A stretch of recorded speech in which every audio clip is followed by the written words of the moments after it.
On Thursday, the 1st of August, 2 years ago, a supermarket manager was forced to rob his own store while his wife and 2 children were held hostage. When the details of the case began to emerge, that Andy Andrews, his wife Edna and their 2 sons, Matthew and James, had been held at gunpoint and subjected to sadistic psychological torture for more than 15 hours, a sense of shock and outrage spread throughout the country. What follows now is a reconstruction of just some of what that family suffered during those 15 hours and the difficulties police faced in the course of carrying out their investigations. The Andrews family has been closely involved with the production of this programme. They gave us permission to make the film in the hope that the story will provide an insight into the enduring trauma this kind of crime causes. And they also wanted Crimewatch viewers to know how their information helped a small team of dedicated detectives to bring 3 men to justice. The police officers who appear in the film were all involved in the actual investigation, but actors portray the family and other people. Several names and places have been changed to protect the privacy of some of the people involved with this case and their families. We begin in a pub in London's East End, 9 months before the robbery.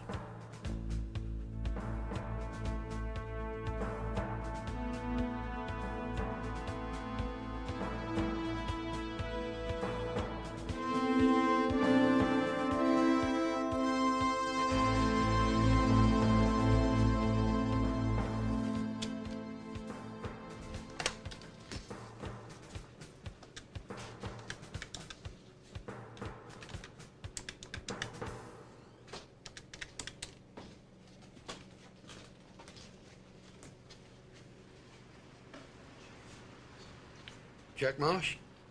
Hello, Jack. It's Lenny. Lenny Bowler. Hello, Lenny. How's it going, mate? Jack, do you know anyone who'd like to do a bit of business in your area? Well, I've got someone here in London who's looking for a good contact if you're interested. What else you got on the job? Nothing, mate. But I know it's going to be a good one. Yeah, well, the guy who's interested is a German by the name of John. Will you give it some thought and ring me back? Yeah, thanks, mate. Yeah, I know someone who's a bit reliable. I'll make a phone call and maybe we can arrange a meet with the German. Nice talking to you, Jack. Yeah, and you, Lenny. Cheers, mate.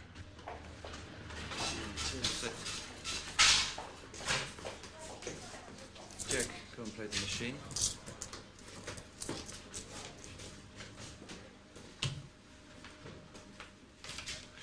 So, Terry, you have contacts? Just got a few local mates to help me out when I need it. So you have a flat? No, I've got a house. I've got a council house. Live there with my wife and my kiddies. There's a nice big shiny car outside, I think, yeah? I wish. Jackpot. Do you want to have a drink?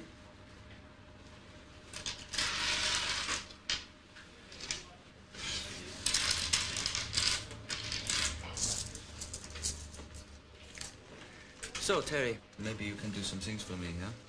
Yeah. I'm planning a job at Tesco. What, the garage? No, the superstore Tesco. I need to know who the manager is. Yeah. What car he drives, where he lives. You can do this? Yeah, no problem.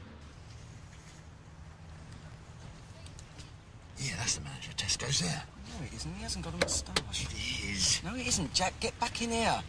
Jack! Oh, Jesus. Jack! That's the one there, behind you with the moustache. Get in! Christ. Jack, get it started. Come on. What's wrong with it? Oh, Christ, you're going to lose him.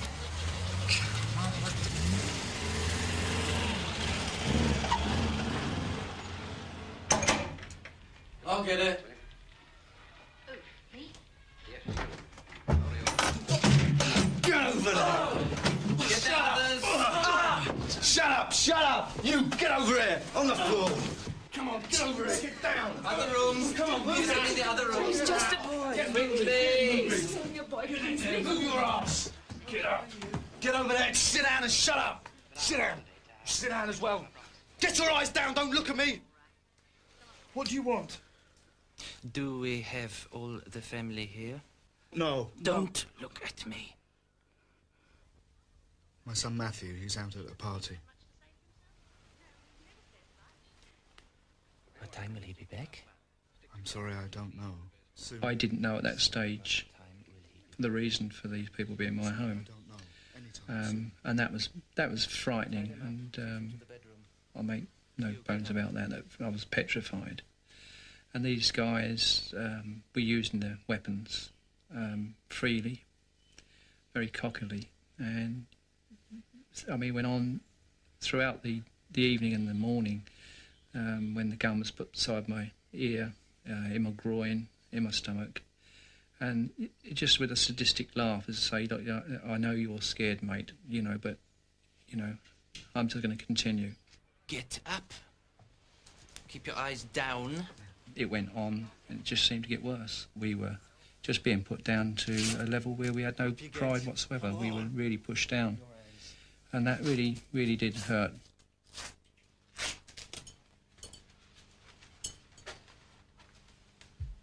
Eventually, I became aware of what they wanted. They wanted me to rob Tesco's. If I didn't, they'd already told me that they were taking my wife and family away the following morning, and if I didn't cooperate with them fully, then their bodies may never be found. They made that quite clear, that they killed before and they would do it again. Look at me.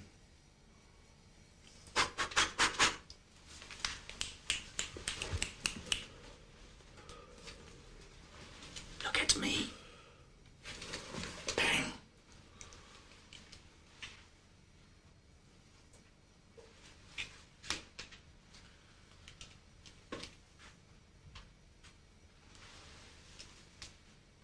What colour eyes do you think I have?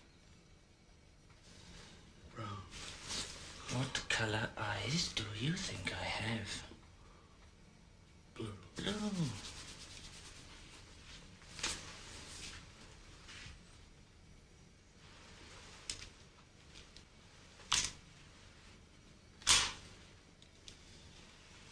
It's just something that'll stay with me for my life. They were just so evil, these people. And they took pleasure out of it. There was no need.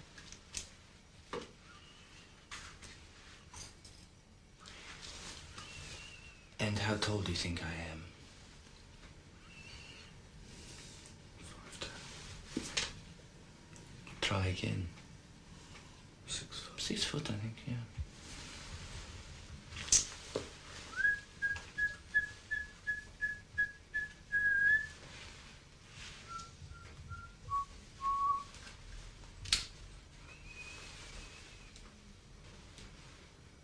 And do you know what to do tomorrow?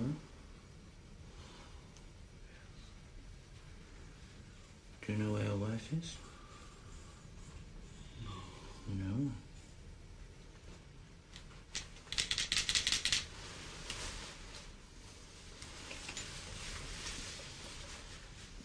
Do you know what we did to your wife?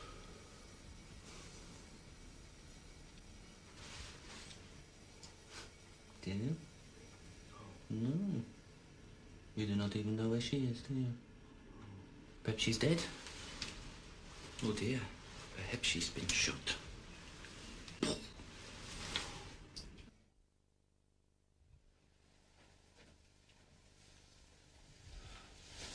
They let me go through to see my family. Ed, my wife, and myself, we were aware that we had to be strong as you could be in that situation for the children. All right, aren't we? It's going to be okay, Dad. It's going to be fine, son. I'm going to do everything they say, and it will be over very soon. Just don't worry, yeah? You're going to be all right. I'm going to be fine. All right, you lot, that's enough. Come on, out of the way. You three, move. Come on, move it. Are you deaf or what? Let's move it.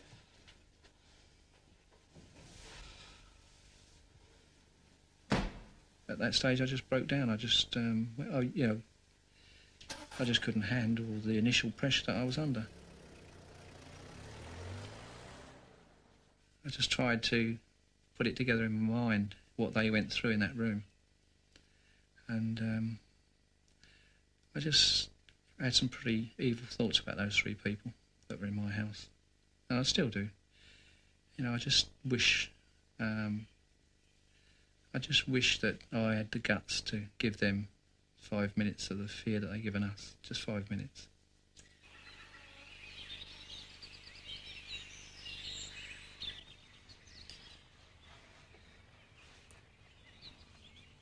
time was endless. I had no way of knowing where they were. All I knew was that I had a time, a deadline.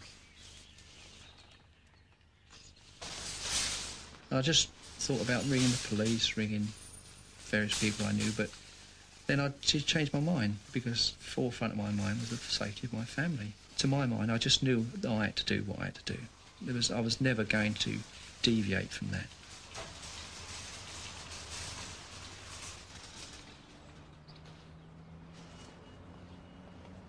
I'd taken one of my staff with me as a witness of what I was doing. Because, I mean, believe it or not, it went through my mind, I thought people thought I'd taken the money. You just don't walk out with the sort of money that they wanted.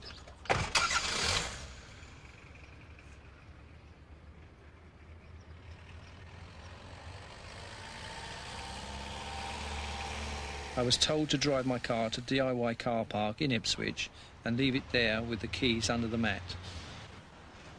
Then I was told to go to Ipswich railway station and wait there where I would receive instructions. I was told that somebody would come with a note, and that never happened. And I thought something had gone wrong because I was out on a limb, I was on my own. The deadline went past and I left. I thought, well, I'll just give it another 5 minutes, another 10 minutes. And nothing happened. So I went and dialed 999 from the railway station and explained that my wife and family had been kidnapped. He said, your wife and family are safe. I remember dropping the telephone and sort of trying to find somewhere to hide. I mean, and I was just sort of so tearful, I just couldn't control myself. And I stood outside that station, and the funny thing about it, a soul came near me. So perhaps I was a bit weird and strange, but I just howled the relief that they were safe. Yeah, no problem. We'll get that done. We got the good news that Mr. Andrews was safe, as well as Edna and the two children. And that, of course, removed the pressure from the police. The worst possible scenario is to have outstanding hostages. So I was dispatched by my chief superintendent here to Colchester to set up an incident room. I appointed D.I. Block as my deputy senior investigating officer. Andy's all right, and we're getting Andy up here. Where is he? Andy's on his way down from Ipswich. One of the important things was obviously to deal with the family. They were interviewed by an officer that night, but it was decided that full statements would be taken the following day when they recovered from some of the trauma. We'll be able to come and see you, and you'll be able to talk to each other and make sure that everything's all right. It's the first time I can honestly say with a victim that you can actually feel that the terror still hadn't gone. The boys, will they be able to come in here as well? Mm-hmm. Yeah, we'll leave you all together for a while so you can have a chat. They're being looked after by two lads. She's probably one of the worst trauma victims that I've ever come across, in that she really didn't seem to know what was happening. The actual target of the operation was to get money out of Tesco's. I'm not sure at this stage that anybody knows exactly how much money has been stolen, but I think there's a suggestion that about £85,000 was asked for. There's a lot of villains just wouldn't do this sort of thing, so perhaps it's a fairly narrow field that we've got to be looking at. So anybody got any ideas? Well, I mean, I'd like to say that an informant rang me up a couple of weeks ago and he said there was going to be a job, a robbery at Tesco's. But, I mean, we put observation on it and things like that for a couple of weeks, but nothing ever came off, so we just dropped it. Did you give a name? Yeah, it was Terry Allen and Marsh she gave me. Are they known to you? They're known in Ipswich area, yeah. For what? Very much? No, just little stuff, really. Well, all right, we've had a kidnap. That was a robbery, but it's getting close, isn't it? The next day, the word was out there was a £30,000 reward for information on this offence. As you can imagine, the amount of people, informants particularly, were crawling out of the woodwork to give us information, to help and to get a slice of the reward. Two particular names kept cropping up, that of Terry Allen and Jack Marsh. I was nicked the other day for drugs possession. Now I've got some information. Good information. On the Tesco kidnap case. I'll give you it if you can get the charge against me dropped. No, there's no chance. No chance in this world we're going to do that. You all be thinking about different things to that. You ought to be considering, when you come out from doing your little bit of time, £30,000 as a nest egg. Have you thought of that? I don't want to talk here. Let's go somewhere else, a pub.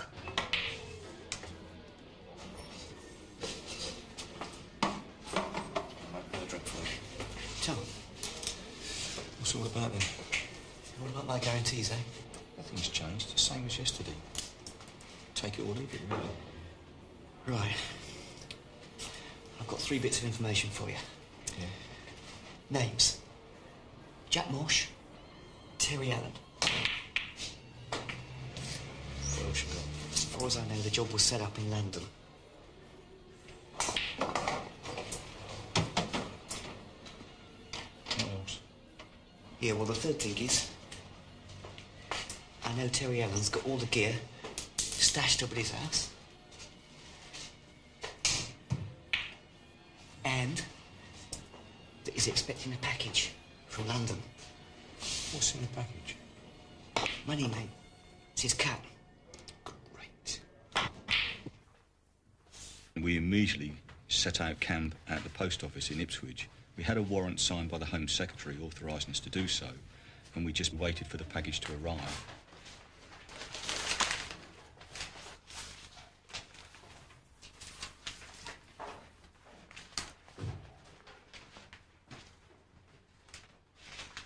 Eventually it did arrive, and of course we wanted to seize it immediately. It may have had an address, a name, fingerprints on the notes, anything. When it arrived, the post office weren't exactly cooperative. They said that the package had to be delivered in the normal course of the mail. Oscar 3 to Oscar 1, the postman is now in Peterhouse Close, over. On the day we actually followed the postman, unbeknown to him. What we had to do is not only keep track of the package, but we also had to ensure we could arrest Alan prior to the package arriving. Oscar 1, it's 07:30 hours. I've now got the postman in sight. But one thing was for sure, that that package was never going to arrive at Terry Allen's house. It was going to arrive to one of us. So what we did is a twofold situation, really. We had the postman himself actually under surveillance to make sure the package didn't disappear en route, whilst at the same time we made a policeman up to look like a post office worker and deliver a fake package. No pedestrians, it's very quiet. Coming up to Whiteface now. Now approaching Peterhouse Close, walking towards the front door.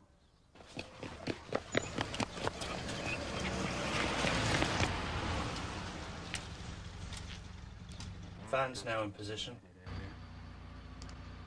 The top bedroom window is open.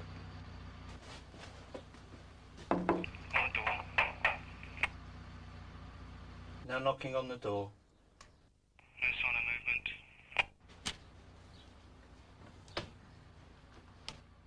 movement. Good morning, Mr. Allen. Yeah. I've got a package for you. Great, I'll be right down. Contact, he's at the window. He's coming down the stairs. Come on, Anson, what's your first name, please? Terry. Subject now at the door. Can you just sign there for me, please?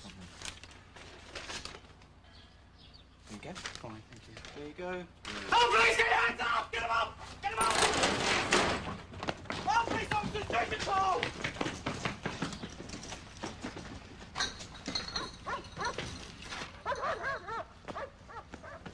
Subject now arrested.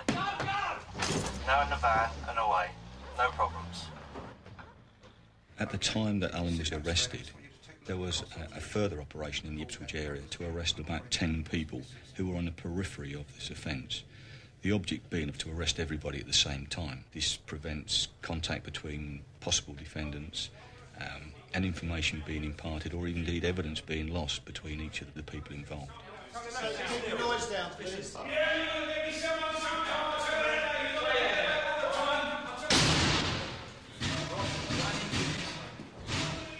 Cup tea. That's right.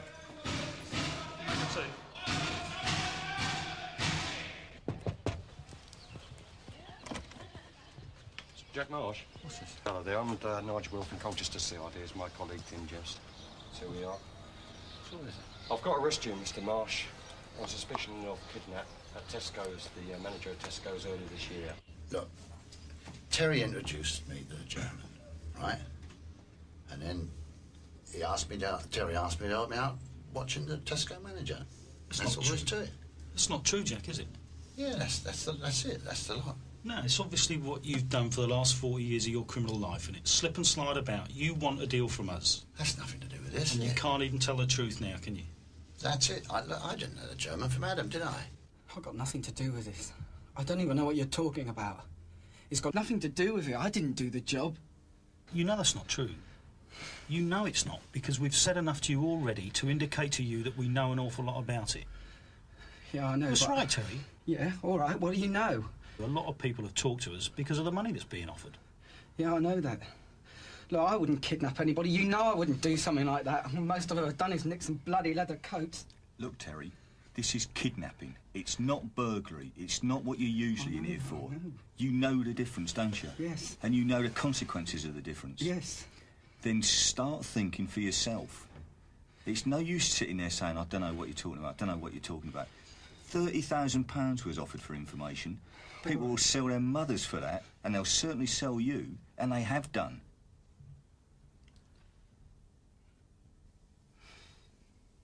All right, then.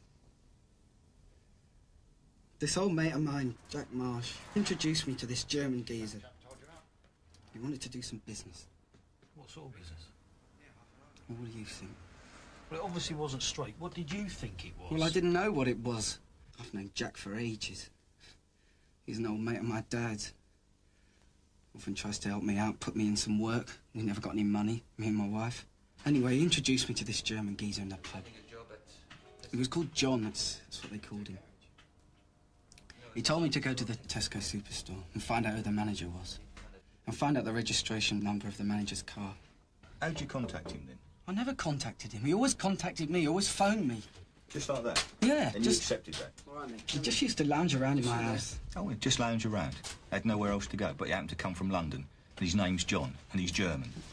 So, Terry, do we have the registration number of the Tesco manager? Certainly do.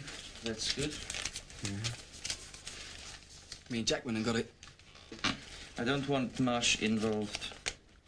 Jack's all right. He's not grass. That's good, Terry. Because do you know why? No.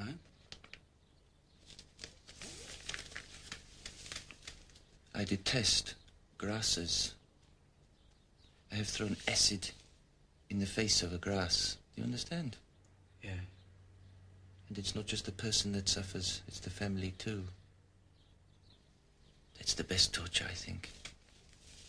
You've got nothing to worry about for me. I'm not gonna... Do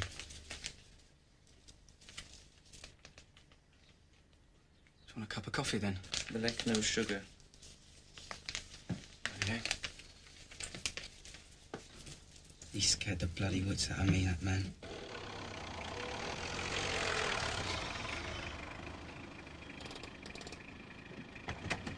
One time, he said he wanted to look for a place to hide a car.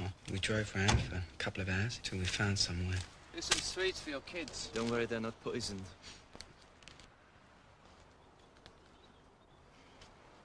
Yeah, this place is good, I think, for the car.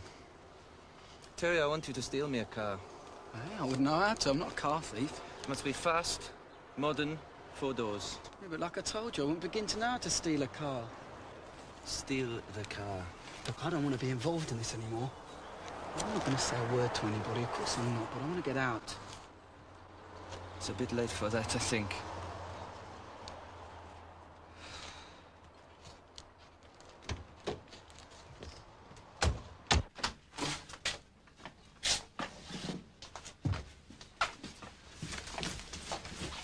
Have you got the car? No, I haven't. I want you to get the car, and I want you to get it soon. Do you understand? Yeah, bloody useless you are. Can't even steal a car. Have you seen this one? No, what's that one? It's a far out. It's a Die Hard one. Any good?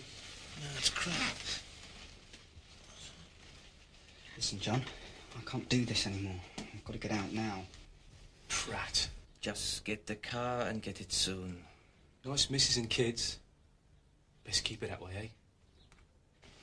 Just think of the money. Everything will be okay, I think, yeah? Have you got any new films? No, I haven't got any new ones in. I'll go up to my old man's if you like. Put the kettle on the way out, Terry. Names, Terry. What are their names? Look, I've told you, I don't know what they're called. You've been with them for 6 months. They've lived in your house, day in, day out. You've been introduced to them by other people. They've talked in your house. They use names. Do you want me to make up a name for you? You know the name. That's the point, I isn't don't it? know the name. You've given us your part in the job, but you've given us nothing else. There's no way this is right. You've got to know who they are. You must know their names. I don't know who they are. I've told you God knows how many bloody times. Why should I lie to you about it? If I could tell you who they were, I would, but I don't know who they are. The longer I interviewed him, I became more and more convinced that he didn't know the names. You could see him straining, absolutely strained to think of the slightest detail that would help us. He was dominated, not only him, but his family. They took over him and his house and absolutely used him as they wanted. And when they'd finished with him, they just threw him aside.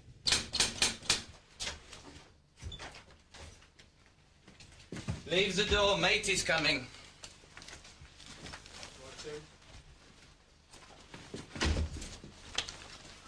Do we have everything? Yeah, it's all here. I want you to burn all this today. I want the gun kept here. Why can't he keep it? I said I want the gun kept here. I will collect it sometime.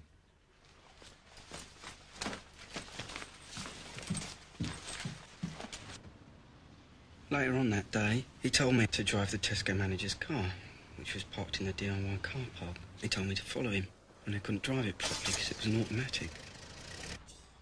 He told me there's money in the back. Drive the shit car.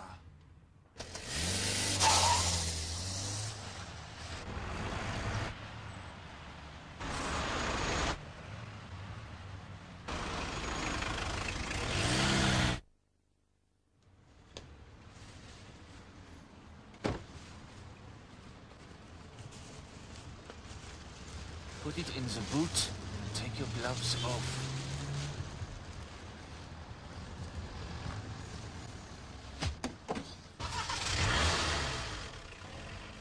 That was the last time I saw any of them. You let them go off down the road with all that money and no way of contacting them. So you were led into it? Yeah.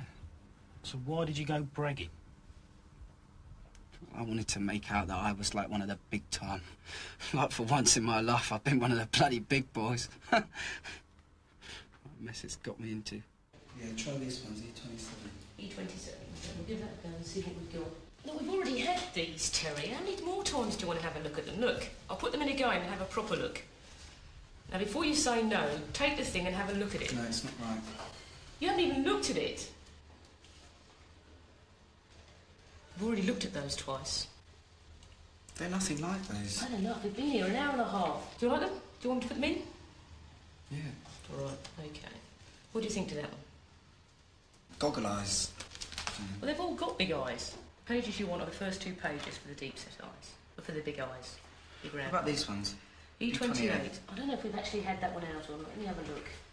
I got the impression he was messing me about. That was my first impression. And the more that I sat there and played with his eyes and got the same eyes out again, I still thought that he was having me over. And I just didn't believe anything that he was doing. He was definitely doing a photo fit of someone, whether it be his uncle or someone, I don't know. But I didn't think he was doing a photo fit of our robbers.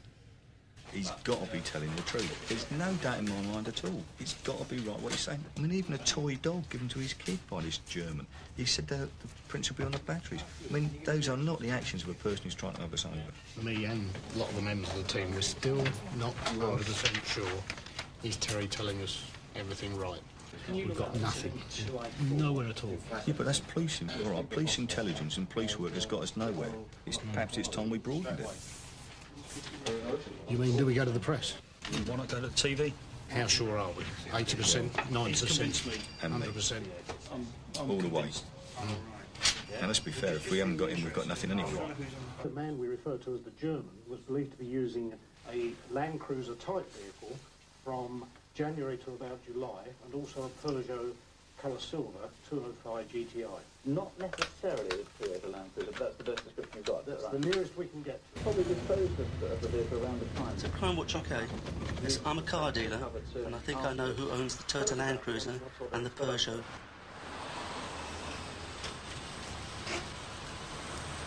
Can you get out of the car, please, and stand on the pavement?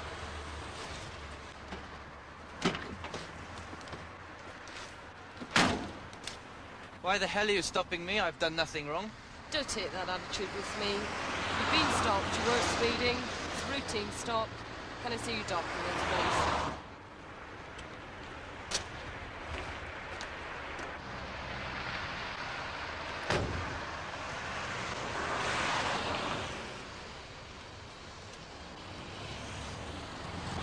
So I see from this that you're German. Yeah, Do you live in Aldershot? yes I do. Where are you going to now? Well, I thought, well, the initial impression was he was a man with a lot of money. He was very well dressed, very nice jeep. And I was actually puzzled as to what his occupation could be, what he was doing in Britain, because he had said he was German. So what did you get the penalty points for? For speeding Whereabouts? on the M11. Is that Essex, please, or Cambridgeshire? I think that would be Essex. You're lucky you didn't go to court. You just bought the vehicle? About 2 weeks ago. I'd got my husband to tape Crimewatch, and when I came home from night duty, I switched it on when I was having my breakfast. And as soon as I saw the photo fit, I knew it was a bloke I'd stopped. Okay, all your documents seem to be in order, so... Okay. But the most striking part of that photo fit is the eyes.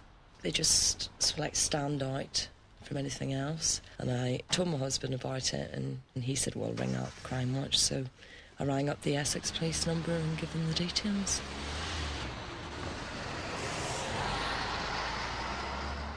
Crimewatch was a fantastic night. We had over 300 calls.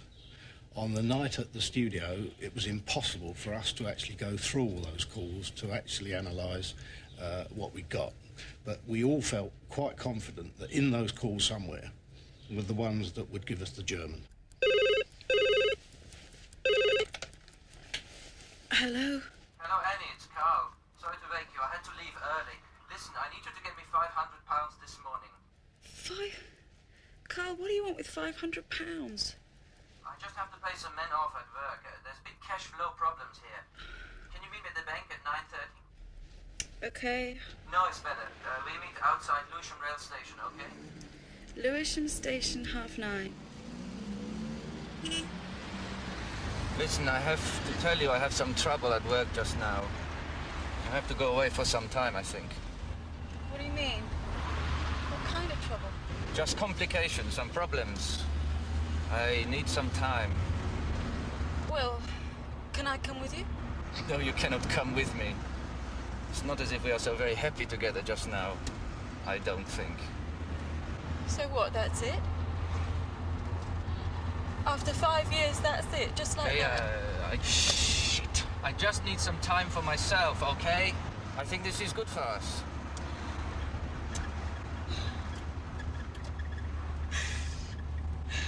I'll ring you, okay? And if some people call for me, just say you do not know, yeah?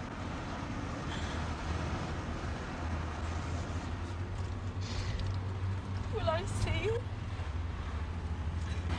Scheiße. This car is shit.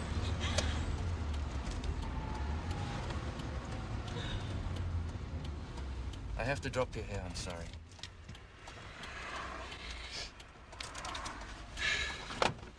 Listen, it's okay. I'll ring you, yeah?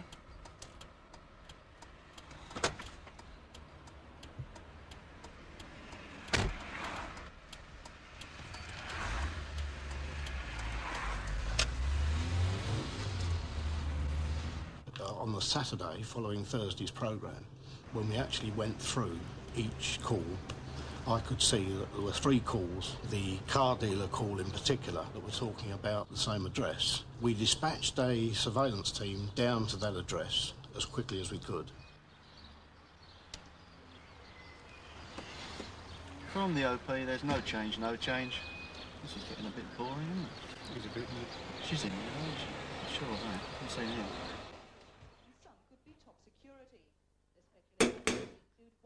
Hull, Preston and Liverpool. Speculation that so far confirmed.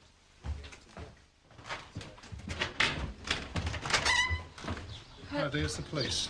Well, that's Carl Schultz. Is he here? No. Who are you? Anne, what is When was it? the last time you saw him, Anne? A couple of days, what? Come with me. Come with me here. There's nobody Come here, here. Anne. Just come with me. What is it? There's nothing to worry about. You go with this officer and everything will be explained to you, OK? Nothing to worry about. Staircase left. Liz. Go with him now. Just come with me. Left. Carl Schultz, armed police. Let us know where you are. Come on. Okay. Go upstairs. One up. Go right. Got to start talking to us now. Go low. Let us know where you are. Come on. On. Paul, take it. Carl, now come on, be sensible. The whole house is surrounded by armed police officers. You've got nowhere to go. So you might as well give it up. Now let's be sensible. Now you talk to me. Come on, Carl, just call out your name. Don't go sticking your head out. So we call out your name. There's no point in this going on any further. That's clear by the loft. Okay. Can we have loft ladders, please? Yeah, we have a weapon of some sort in the garage. Can we have Socko and CID, please? Yes, I'll get them running. Stand by. Yeah, house is clear. You can bring CID up.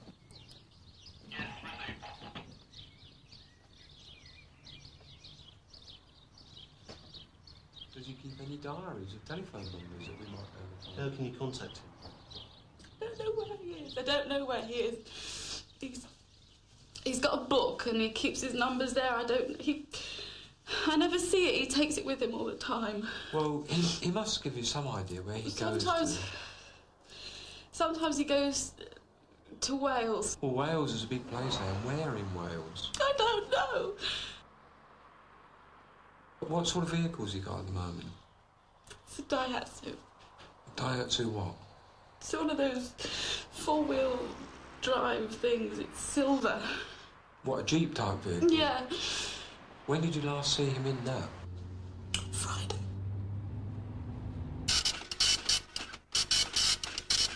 We played a bit of a hunch from the information that we got from Anne and other sources that he might go to Wales.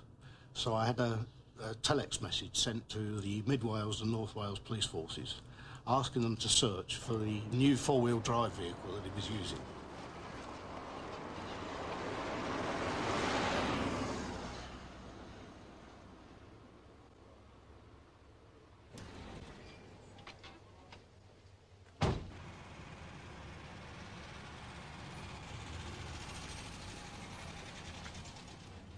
Bravo Golf 10, go ahead. The Daihatsu Golf 998 November Golf Papa, wanted from Essex, is in Cobden's car park in Capelkirk, over. We've got the car, mate. Don't bloody wind me up. Seriously? No shit, we've got it. Right, terrific. Where? It's outside a hotel in North Wales.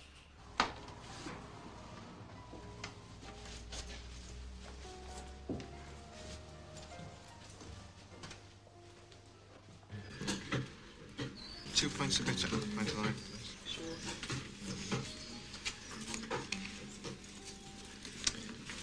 100% certain that that's our man. Okay. And I did with a Germanic appearance.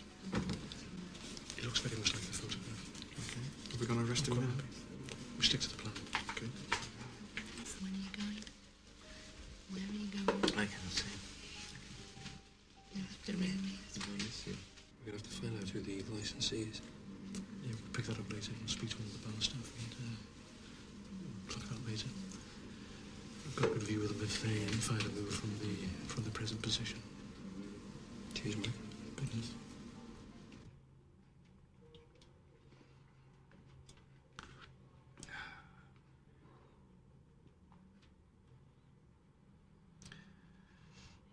When will that phone ring, eh?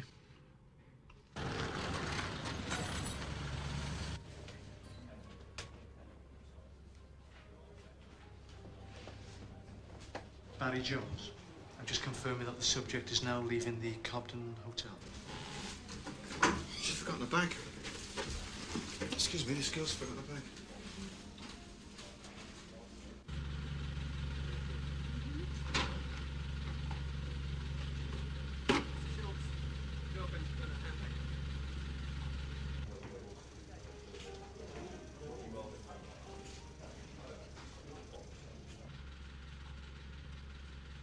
The man that just left the premises now, is he a German? Yeah, Carl Schultz, he's a guest.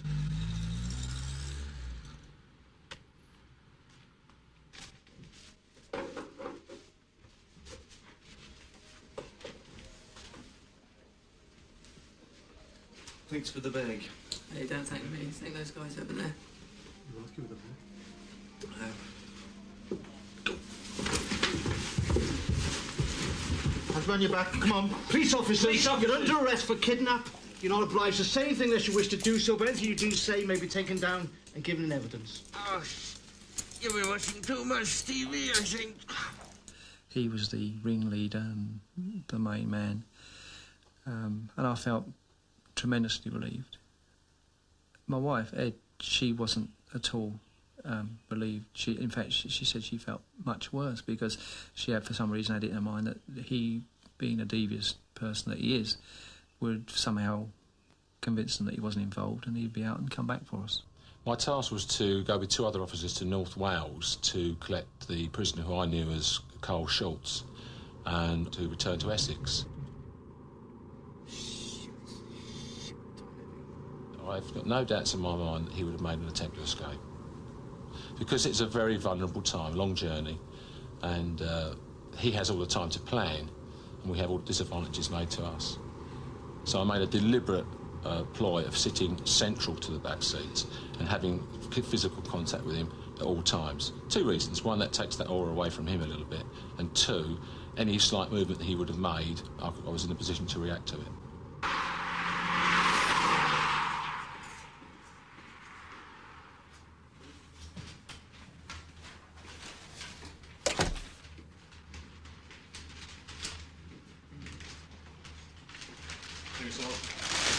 This is Carl Schultz. He's been arrested by the North Wales Police for the Tesco kidnapping and his original documentation of custody. Basically, you have the right to have somebody told you've been arrested. You have the right to speak with a solicitor at public expense. And you have the right to consult a copy of the codes of practice. That is just a rule book by which we work. You can have any of those rights now, any time whilst you're here. Do you understand that? I had a fax copy sent through to me of the Black Book. We were aware that there was telephone numbers in a Black Book. We'd been given that information prior, and that those telephone numbers were coded. And the fax was sent through, and I had a look at it, and we managed to sort of work out what the code was. And having got the code, we sort of game on for the next 2.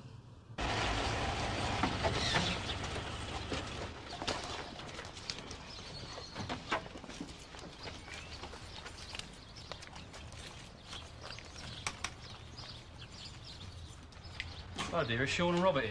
No, they're not. Can you tell me where they are? They're out. They're out, are they? Can you just come with me, please? Yeah, just about with these officers. They'll explain everything to you in a minute. He's yours, she's yours. Hello, boss. Yes, Nigel. Yeah. Look, we turned the whole house over. The bloody house is from top to bottom, but they're just not there. Get your chaps down there, and as they say, don't come back without them. Hope the other boys have some luck. Very frustrated they're not here. Oh my God, there it is. There it is. 1-3 and 1-4 from 1-2. Targets into the silver Peugeot. Telephone box, Iceni Way, near the Ancient Britain Public House.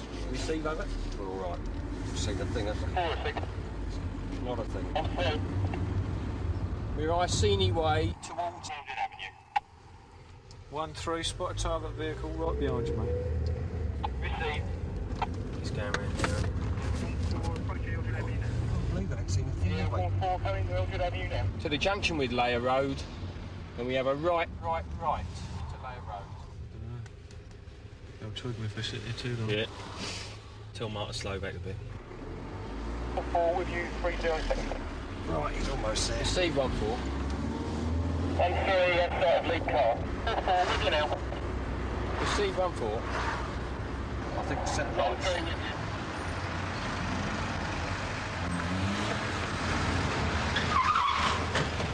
Weapon search! It's a conspiracy to rob. You do not have to say anything unless you wish to do so, but what you say may be given evidence. Do you understand? Yes! In there. Get there and shut up. Yeah, right. Get in there. Shut up.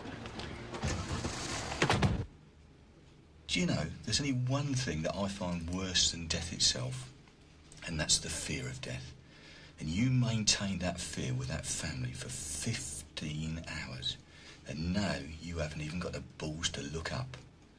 Some sort of man you are. I hope that lives with you for the rest of your life. Was it you then, Sean, lifting the lady's skirt up? Was it you? Because at the moment, the way you are, I've got to say that I think it was. You were going to rape her, weren't you, if you'd have had the opportunity? For the benefit of the tape, his eyes are full of water.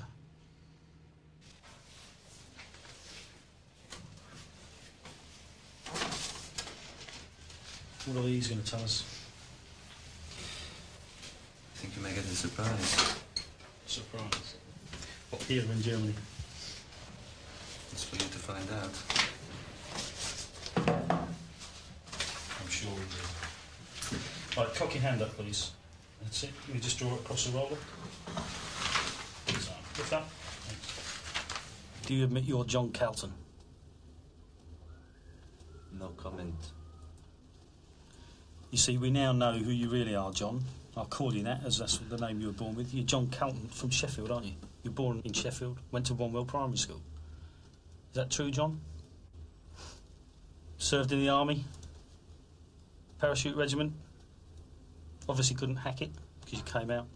Did you buy yourself out, or did you get kicked out, John?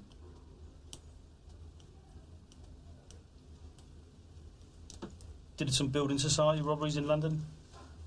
Got caught for those as John Calton, who everybody describes as speaking with a Yorkshire accent. So is it modelled on the films? Is that where Carl Schultz has come from, is it? The films you used to watch down in the bedsitter dressing order shop. Jean's place, I think. Somebody. Is that where it comes from?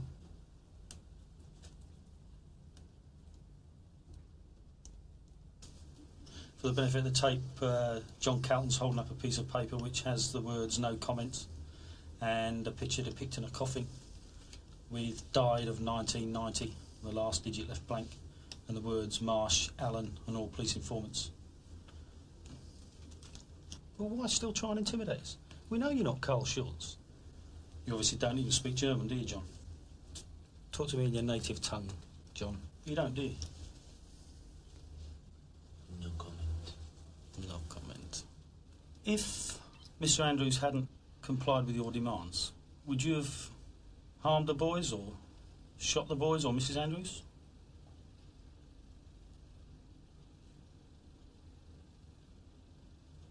Would you have done that? As you threatened? For the benefit of the tape, he just ran his finger across his throat. Is that a threat, or is that an innuendo that you would have killed them? I don't think he would. No comment. You know Terry Allen? You sit there purporting to be the big hard man. The German, Hans Karl Schultz, Arnold Schwarzenegger, call it what you will. Always behind the other end of a gun. You send the boys in over the threshold to do the job, and that was a 15-year-old boy. Hmm? John? Sheffield? Sit down, Mr. Schultz. You want to try? Asshole. And what film was that out of, John? It's interesting when confronted with reality, he still maintains the role. I imagine John Carlton is a very inadequate person who has a great deal of problems in self-esteem. He's wanting to change that image. What better way than to change it completely? Change your name, change your nationality, and make up the role that you want to play. He's almost like an actor in a film, but he's both the actor and the director. It's very tempting to say he's mad, but it's highly unlikely. He clearly knows that he's operating two roles, his original Yorkshire role and his role as a German. There's no question of him losing touch with reality. Number 4, please. Would you please come here and take the space under number 7? You're quite happy? We had Terry Allen. We had circumstantial evidence in a number of respects. But the crucial thing with this type of serious offence is for witnesses to actually identify the villains. And therefore, following the arrest of Calton, we put him on identification parade, and we then put Moore and Wayne on identification parades when they were arrested. Would you like to go outside, please?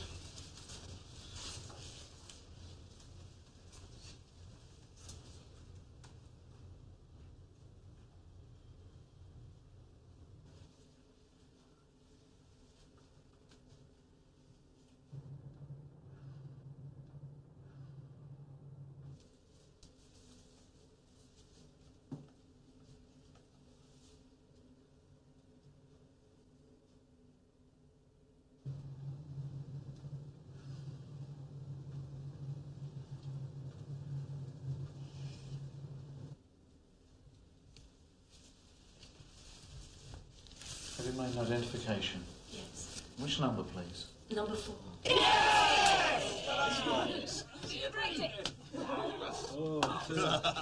got a tremendous result. They were identified, and really that crunched it. That crunched it as far as the evidence was concerned. It's tremendous. People have been so helpful, so really, really supportive. But for them, it's over. For us, it's not over. There's still things that happen to us late at night, middle of the night, during the day. Things that remind us of what's going on, and we're reassured that that will go away or subside a little with time. And it's been now 2 years, and there are still things that do give you a start, a smell, a sound, a noise. And it brings the cold sweat down your shoulders, and just a start gives you a fright.